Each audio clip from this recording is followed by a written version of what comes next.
मेरी दुखी आमा, म बिरानो मुलुकबाट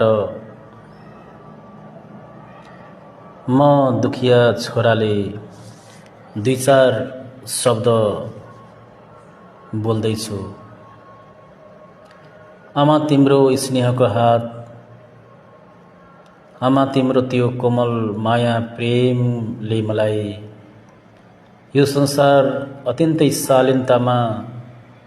शालीनताको वातावरणमा, सौहार्दपूर्ण वातावरणमा, यो संसारका कुना कुनामा मेरी आमाको जस्तो स्नेह कोमलका हातहरू होलान् भन्ने मैले सोच्ने गर्दथेँ।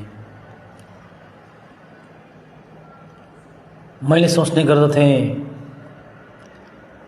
आमाको काखमा घुटुमुटु परेर संसारका सम्पूर्ण साधन स्रोत पाएको त्यो आभास मैले संसारबाट पनि पाउँछु भन्ने कुरा सोच्दथेँ।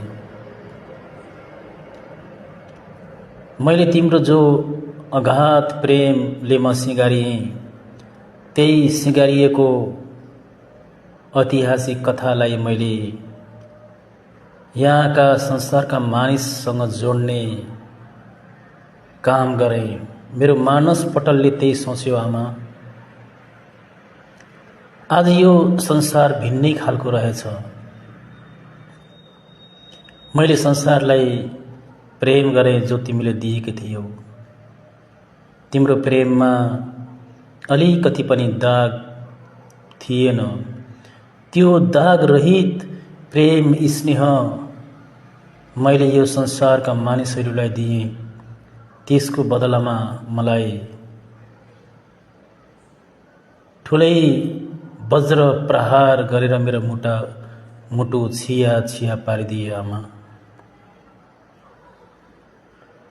संसारमा प्रेमको बदलामा घृणा, स्नेहको बदलामा द्वेष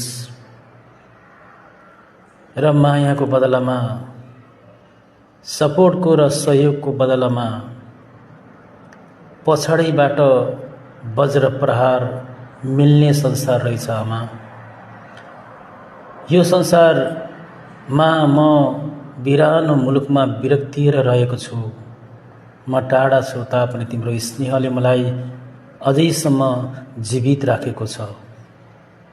यदि तिम्रो त्यो स्नेह, त्यो कोमल, त्यो सौहार्दपूर्ण वातावरणको कल्पना मेरो दिल दिमागमा यदि हुने थिएन भने आमा, म अहिले यो संसारमा जीवित भएर तिमीसँग बोल्न पाउने थिएन। त्यही तिम्रो अगापी प्रेमले मलाई यो संसारमा, यो सांसारिक मानिसहरूले थुप्रै चोट दिए पनि, मेरो मुटुमा घाउ बजाइदिए पनि म बाँच्न विवश छु। मलाई यो संसारको बारेमा जब म तोते बोली बोल्ने गर्दथे, त्यति बेलामा तिमीले किन भनेनौ आमा, यो संसार यतिसम्म ठट्टाउलो रहेछ, यो संसार यतिसम्म झुट र यतिसम्म स्वार्थी रहेछ र यतिसम्म मतलबी रहेछ भन्ने कुरा तिमीले किन बताएनौ आमा। म छिया छिया भई, मेरो कलेजाका पानाहरू छिया छिया भए, मेरो मुटु पोल्यो। म अलाप बिलाप गरेँ तापनि संसारले म प्रति हेर्ने दृष्टिकोण अत्यन्तै नकारात्मक भइसकेको छ। यो संसार त विचित्रको रहेछ आमा, मलाई थाहै भएन। म गिरेको छु, लडेको छु, संसार हाँसेको छ। म बिजोड प्यासले कल्पी कल्पी रोइरहेको छु। यो संसारले मलाई लात र मुक्काले हानिरहेका छन्। यो संसारको विषयमा तिमीले मलाई किन बताएनौ? तिमी टाढा गइसक्यौ, मेरो नजिक छैनौ। मसँग भेट्ने कुनै साधन स्रोत छैन। म तिमीसँग फेरि शरीरमा भेट्न सक्दैन। यो शरीरसँग टाढा हुनुभन्दा पहिले, बिरानो हुनुभन्दा पहिले र छुट्टिनुभन्दा पहिले मलाई यो संसारको परिभाषाको विषयमा, संसारको यो वातावरणको विषयमा तिमीले भन्नु पर्थ्यो आमा, ताकि म आफ्नो जीवनलाई अत्यन्तै सजग र सतर्कताका साथ मैले आफ्नो जीवनलाई आफै मैले खडा गर्ने थिएँ। तर अब त्यो व्यवस्थामा म जिरहेको छु, जहाँ त्यो व्यवस्था, त्यो खाडलबाट निक्लिनुको लागि मलाई सदियौँ लाग्नेछ। त्यसैले मलाई यो विक्षिप्त संसारमा अरू मानिसहरूको दुःख गाथा व्यथा नदेख्ने संसारमा, अरूको पीडा नदेख्ने संसारमा मलाई छोडेर गयो आमा। त्यसैले त मैले हमेसा हमेसाको निम्ति संसारलाई त्याग्ने प्रतिज्ञा गरेको छु।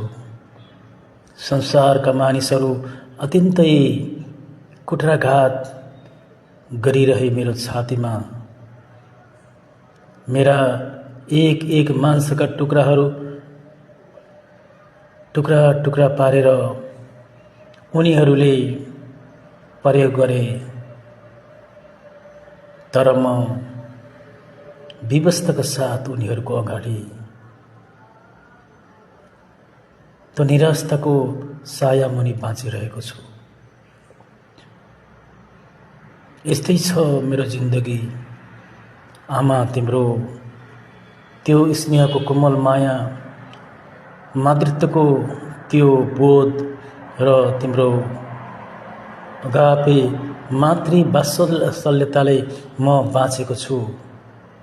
यदि तिम्रो मातृवात्सल्यता मेरो समक्षमा हुने थिएन भने मलाई थाहा थिएन मेरो जिन्दगी कुनै मरेतुल्य जीवित भएर पनि मरेको अवस्थामा रहने थिए। त्यसैले आमा, मैले तिमीसँग एउटा प्रतिज्ञा गर्दछु, म भेट्न नपाए पनि संसारका मानिसहरूको घृणा द्वेषलाई म एउटा ठुलो मार्गदर्शन माइलस्टोनको रूपमा लिनेछु, ताकि म त्यो बिरानो मुलुकमा जुन बसेको छु, त्यो बिरानो मुलुकबाट एउटा स्वदेशको नयाँ कल्पना, स्वदेशको त्यो नयाँ सौहार्दपूर्ण शान्ति आनन्दमय त्यो सहरको निर्माण गर्नेतर्फ म मुखरित हुनेछु भन्दै मेरा यी दुखिया शब्दहरू, मेरा यी टुटे फुटेका शब्दहरू, मिले नमिलेका शब्दहरूबाट फेरि पनि तिमीलाई सम्मान भक्ति चढाउँदै म अलविदा हुन चाहन्छु।